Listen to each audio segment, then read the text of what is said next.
Okay guys, today I'm going to be giving you a little bit of a history lesson. Today's title is Never Ask a Woman Her Age, a Man His Salary, and the USA What Happened in 1971. It's a bit of a touchy topic. So, getting started here. Gold, the hardest physical money in existence. Without a doubt, that is true. This is what an ounce of gold could get you in ancient Rome. They could get you a nice, I forgot what they called these, but basically a nice outfit in ancient Rome. And what can it get you today? It can get you a nice outfit, a nice suit. It's about $2,200 today. So as you can see, gold has retained its value for literally thousands of years. 1 ounce of gold is literally worth basically just as much as it was in ancient Rome. But there's a few caveats to that which we're going to get into. So it's history time. Bretton Woods, 1944. So, near the end of the World War, the Second World War, the world needed a monetary, economic system that was fair and that everyone could agree on. And the best way that they could do that, since America was the largest economy by a lot, they needed one currency that everyone could use for trade. And of course, that's going to be the US dollar. And the other thing is, the US dollar would be able to be traded for gold. So every US dollar that you had, every note, you could trade it and you could get an equivalent amount of gold, meaning the US dollar was backed by gold. So every piece of paper wasn't just a piece of paper because... And this works because America had more than half the gold in the entire world stored within its borders.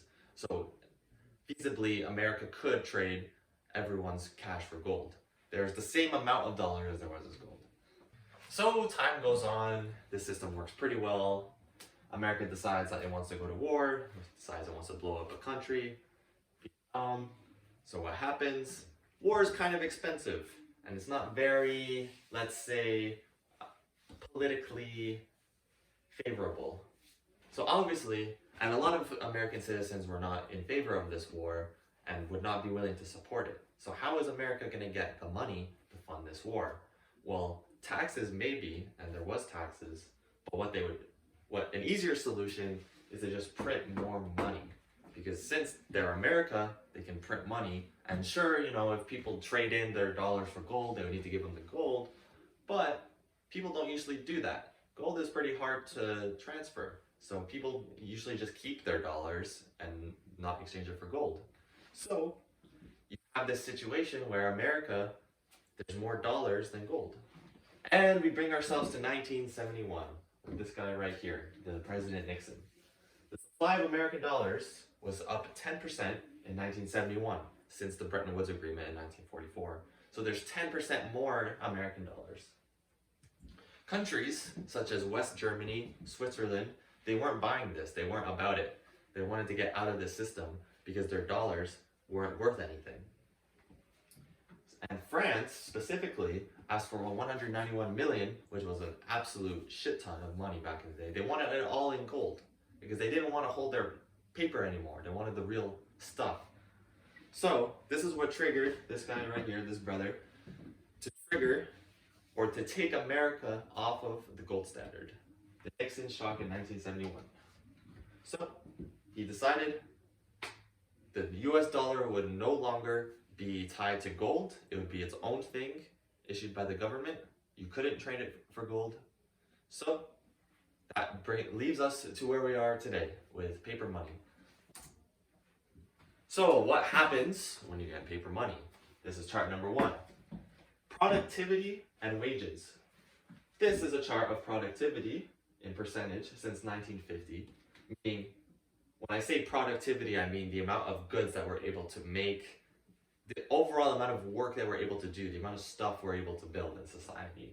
And this is the increase in wages, which in theory, wages should match productivity, but when your money is messed up, that's not what happens. And that's what we can see here. And where did this start? 1971. Next chart, boom, the price of gold. Now remember what I said before, the price of gold should stay relatively the same. And as you can see here, it does from 1910 all the way to, what, 1971? And why is that? why does the price of gold start to go up? Gold is supposed to stay the same. Well, maybe it's because the dollars that you're buying the gold in is less valuable. It only makes sense, right? Why does gold stay the same and all of a sudden, boom, it's worth all this money? Because the money is worth less. It's pretty obvious to me. And another thing you can look at is this chart is when inflation runs hot, the price of gold goes up. So look, 1970s inflation runs hot. 2008, the financial crisis, gold fucking balloons, goes down a little bit, and then boom, the pandemic, money printing starts happening a lot, and then the price of gold goes up. So, I don't know.